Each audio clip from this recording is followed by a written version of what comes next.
Hello hello hello, मेरा नाम है आनंद वर्मा और आपका मेडिकल काउंसलिंग सेंटर में स्वागत है।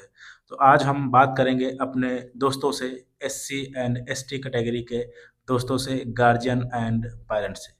आज हम बात करते हैं कि आपकी कट ऑफ कितनी रह सकती, कंप्लीट बात करेंगे, क्योंकि बहुत से ऐसे बच्चे हैं जिनकी रैंक 2 लाख है, 2.5 लाख है, 3 लाख है, 4 लाख है। ठीक है। आज हम बात करते हैं कि एमसीसी सेकेंड राउंड की कट ऑफ बहुत नीचे क्यों नहीं जाएगी, बढ़िया से बात कर लेंगे। और आपके लिए नीट और जेई भी नेक्स्ट ईयर से आ रहा है, जिसमें मैं आप लोगों के लिए स्पेशल अलग बैच दूंगा, एकदम अलग बैच। और कोशिश करेंगे कि आपके लिए अच्छा कर सके। देखो, छोटी सी बात, 2 मिनट में बात कर सकता हूँ। ठीक है, कर लेता हूँ। देखो, मैं आपको बता रहा हूँ, पैसा, क्या पैसे की जरूरत नहीं होती किसी को? बिल्कुल होती है, हमको भी है। तो क्या फ्री हो पाएगा? नहीं कर सकते भाई, फ्री नहीं कर सकते। लेकिन अन्य जगहों से जहां आप करते होगे, जैसे भी करते होगे, उससे हाफ रेट में, मैक्सिमम मैं हाफ रेट में करने की कोशिश करूँगा, या उनसे कम ज़रूर ही करूँगा, ठीक-ठाक कम करूँगा, जिससे आपको चीज़ें लगे और स्पेशल आपका जो है ध्यान रखा जाएगा। क्योंकि पढ़ने-लिखने का माहौल, या हो सकता है किसी-किसी घर में मैंने ऐसा देखा है, उनको नीट के बारे में भी नहीं पता है, जेईई के बारे में भी नहीं पता है, क्या होता है नीट, कैसे डॉक्टर बनते हैं, ऐसे-ऐसे पेरेंट्स की मैं काउंसलिंग कर रहा हूँ, तो उनको जानकारी की बहुत ज़्यादा ज़रूरत है। तो मैं कोशिश करूँगा कि ये सारी चीज़ें मैं एक अलग ही बैच दे पाऊँ, और दूँगा, कोशिश नहीं करूँगा, दूँगा।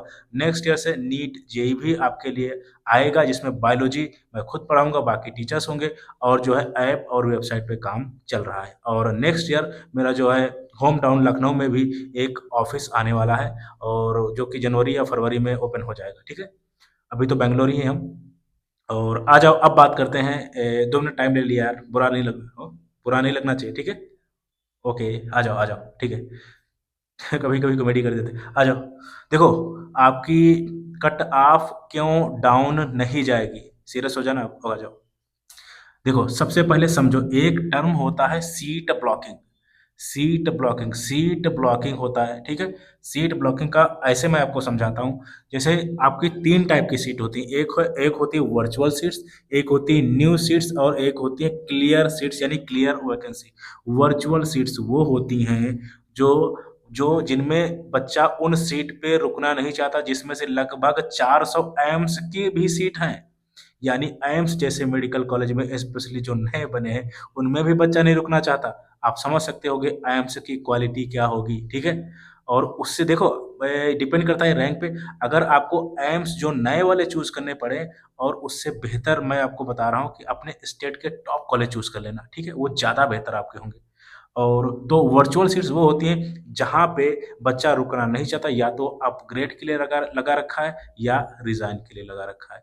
वो तो अपग्रेड करने के लिए जाएगा, तो ये सीट अभी क्लियर नहीं है, तो लगभग ये सीट भी आप वैकेंट समझ सकते हैं। और इन्हीं को बोलते हैं सीट ब्लॉकिंग, क्योंकि ये लोग सीट तो पा गए हैं, लेकिन उस सीट पे रुकना नहीं चाहते। इन्होंने सीट ब्लॉक कर रखा है, वो भी चाहिए और आगे वाला भी चाहिए। और ये टॉप रैंकर बच्चे हैं, इनको आगे भी कॉलेज मिल जाएगा। और ये स्टेट से भी लिए बैठे हैं और एनडीए से भी लिए बैठे बैठे हैं, तो इस वजह से ये चीज़ें आपको ध्यान रखनी है। तो आपको समझ में आया, सीट ब्लॉकिंग बहुत तगड़ी सीट ब्लॉकिंग है। और ये सीट ब्लॉकिंग आपकी रहती है दूसरे राउंड तक। मैं आपको यहाँ पे बात बता देता हूँ, दूसरे राउंड तक आपकी सीट ब्लॉकिंग रहती है, क्योंकि यहाँ पे ही आप अपग्रेड कर सकते हो, आप रिजाइन भी कर सकते हो, और फ्री एग्जिट पहले राउंड में ही खत्म हो गया था। अब ये प्रॉब्लम या सीट ब्लॉकिंग खत्म कब होगी? ये सीट ब्लॉकिंग खत्म होगी आपके थर्ड राउंड में। कैसे खत्म होगी? क्योंकि थर्ड राउंड में रूल्स एकदम अलग हो जाते हैं स्टेट के और हमारे चाहे एमसीसी के। रीज़न है क्योंकि हर कोई स्टेट या हर कोई कॉलेज चाहता है मेरी सीट खराब ना हो, उसके चक्कर में बहुत टफ रूल्स रखते हैं, जिसमें आपका नेक्स्ट ईयर नीट भी जा सकता है, और आपको कॉलेज मिल गया तो लेना ही पड़ेगा, और जो है हो सकता है आपकी पूरी सिक्योरिटी मनी चली जाए। तो थर्ड राउंड से बहुत टफ रूल्स होते हैं, ठीक है? तो थर्ड राउंड में सीट ब्लॉकिंग खत्म हो जाती है, क्योंकि ना आप अपग्रेड कर सकते हो, ना ही रिजाइन कर सकते हो। जो कॉलेज मिल गया, वहाँ चुपचाप आपको लेके बैठना पड़ेगा, वो चाहे अंडमान में ही क्यों ना मिला हो। फ्री एग्जिट तो फर्स्ट राउंड में ही खत्म हो गया था। और रही सीट की बात, तो यहाँ पे मैं आपको बता दे रहा हूँ, यहाँ पे जो न्यू सीट्स ऐड हुई हैं, वो 1134 सीट आपकी ऐड हो चुकी हैं। सीट ब्लॉकिंग आपको समझ में आया? सीट ब्लॉकिंग समझ में आया? ठीक है। नई सीट जो नई ऐड हुई है इस बार वो कितनी है? 1134 और क्लियर वैकेंसी मतलब कोरी सीट एकदम यहाँ पे कोई एडमिशन नहीं हुआ है, वो आपकी है 13,501। यहाँ पे सारी सीट इंक्लूड है, गवर्नमेंट और जो है डीम्ड सारा कुछ, और जितना ओपन कोटा होता है और अपना जितने भी कोटा होता है सारी की, ठीक है। टोटल अगर मैं सीट्स की बात करूँ तो 21,723 आई हैं, जिसमें से आप ऐसे इमेजिन कर सकते हो 21,723 सीट हैं टोटल, जिसमें से 1134 नई सीट है और 13,501 ये एकदम क्लियर वैकेंसी है। तो और उसमें से 7,000 भी फिक्स नहीं है, ये भी लोग अपग्रेड के लिए जा रहे हैं। तो यानी सीट बहुत अच्छे तरीके से वैकेंट पड़ी है, लेकिन सीट ब्लॉकिंग चल रही है, ठीक है। तो ये चीजें हैं। और अब मैं बात करता हूँ क्या आपकी थर्ड राउंड में सीट आएंगी? कॉलेज भी आएंगे, सीट्स भी आएंगी, बिल्कुल आएंगी, क्योंकि आपकी 8,000 सीट ऐड होनी थी, जिसमें से 6,000 आपकी यूजी की ऐड होनी थी। लगभग 2700 सीट आ चुकी हैं और थर्ड राउंड में आपकी सीट और आएंगी। और एससी एसटी कैटेगरी के जो हमारे दोस्त होते हैं, जो बच्चे होते हैं, उनमें प्रिडिक्शन इतना एनालिसिस बहुत मुश्किल होता है, क्योंकि बहुत बुरी तरीके से जो है कट ऑफ नीचे गिरती हैं, या तो स्टेट की हो चाहे एमसीसी की हो, क्योंकि नंबर ऑफ कैंडिडेट ही काफ़ी कम होते हैं, ठीक है। और बाकी बहुत लोग काउंसलिंग भी नहीं कराते। तो मैं फिर से आपको बोल रहा हूँ, काउंसलिंग ज़रूर करानी है। अगर आप अफ़ोर्ड कर पा रहे हो, देन पेड कर लो। अगर आप अफ़ोर्ड नहीं कर पा रहे हो, देन अपने आप कर लो, काउंसलिंग ज़रूर करो। और अब मैं कट ऑफ की बात आपको बता देता हूँ। एससी कैटेगरी की कट ऑफ आपकी 1,30,000 से 1,50,000 तक, ये मैं ऑल इंडिया कोटा एमसीसी की बात कर रहा हूँ सेकेंड राउंड की। और एसटी की आपकी 1,57,000 से 1,60,000 के बीच में रहने वाली है, बिकॉज ऑफ सीट ब्लॉकिंग, ठीक है। और ये बच्चे दोनों जगह से कॉलेज लिए बैठे हैं, क्योंकि इनकी रैंक आपकी, क्योंकि मैं खुद काउंसलिंग कर रहा हूँ, ऐसे ऐसे बच्चे हैं जो मान के चलो जिनकी रैंक 50,000 है, 60,000 है, 1 लाख है, ऐसे करके, ठीक है। और अब मैंने आपको तीनों चीजें समझा दी। सीट ब्लॉकिंग क्या, ये मैंने आपको बता दिया। कट ऑफ क्या, ये मैंने आपको बता दिया। क्यों कट ऑफ इतनी हाई है, ये भी मैंने बता दिया। क्या सीट ऐड हो सकती है, कॉलेज आ सकते हैं, ये भी मैंने बता दिया। और जो है अब मैं आपको बता रहा हूँ कि जो है क्या मेरा फ्यूचर प्लान है नीट जेई का, और जो है ऐप सैप का, वो भी मैंने बता दिया। और अब बेसिक काउंसलिंग प्रोग्राम जो मेरा है, जिसमें सबसे ज़्यादा बच्चे हैं, उनमें देखो, उनमें मैं चॉइस फिलिंग अपने आप नहीं करता, मैं आपको देता हूँ। देखो, चॉइस फिलिंग मैं उनकी कर देता हूँ जिनको 10 college, 50 college, 50 college, 150 college, 100 college भरने हैं।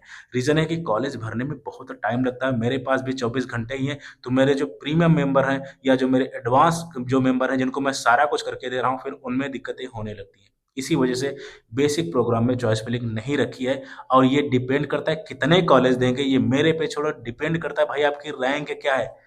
आपको हो सकता है आपकी rank depends upon your rank, मैं उतने कॉलेज देता हूँ। हो सकता है मैं आपको 20 ही कॉलेज दे दूँ, हो सकता है 10 कॉलेज दे दूँ, हो सकता है 100 कॉलेज दे दूँ, हो सकता है 350 दे दूँ, हो सकता है सारे दे दूँ। ये डिपेंड करता है आपकी रैंक पे। आप सोचो, अगर मुझे 350 कॉलेज बनने पड़े रैंक के हिसाब से, तो भाई 4 घंटे तो केवल आपका एक लिस्ट बनने में लगेगा। आपका साइबर कैफे वाला भी नहीं करेगा, और करेगा भी तो हो सकता है आपसे 1,000-1,500 रुपये ले। तो इस वजह से आपको जो है कोई बहुत बहुत आसान है, हजारों वीडियोस पढ़े, आराम से अपने आप चॉइस फिलिंग कर लो, ठीक है। इसी वजह से बेसिक प्रोग्राम में चॉइस फिलिंग मैं नहीं दे रहा हूँ, कि इतना टाइम नहीं होता, ठीक है। और ये डिपेंड करता है, मैं फिर से बोल रहा हूँ, जैसे किसी के 15 कॉलेज हैं, या किसी को 20 कॉलेज डालने हैं, या किसी को 100 कॉलेज डालने हैं, तो मैं कर देता हूँ, करके दे देता हूँ, ठीक है। तो ये चीज़ें हैं। और ये डिपेंड करता है कि आपकी रैंक क्या है। मैं 5 कॉलेज दूँगा और 5 में भी आपका 5 में एडमिशन 100% हो जाएगा। मैं 5 कॉलेज दूँगा। मैं 10 दूँगा, 10 में भी हो जाएगा। ये डिपेंड करता है आपकी रैंक क्या है, ठीक है? तो ये मेरा बेसिक प्रोग्राम है। और अगर आपको काउंसलिंग करानी है, अगर आप अफ़ोर्ड कर पा रहे हो, देन जो है 95, 54, 73, 55, 01, 9554735501, इस पे आपको व्हाट्सएप करना है और लिखना है हेलो काउंसलर। मैं आपको रिप्लाई ज़रूर करूँगा। और जो है आपकी काउंसलिंग, देखो ये कोई ज़रूरी नहीं है, अगर आप अफ़ोर्ड भाई नहीं कर पा रहे हो तो अपने आप कर लो, काउंसलिंग के लिए ज़रूर जाओ, ठीक है? So thank you very much, thank you.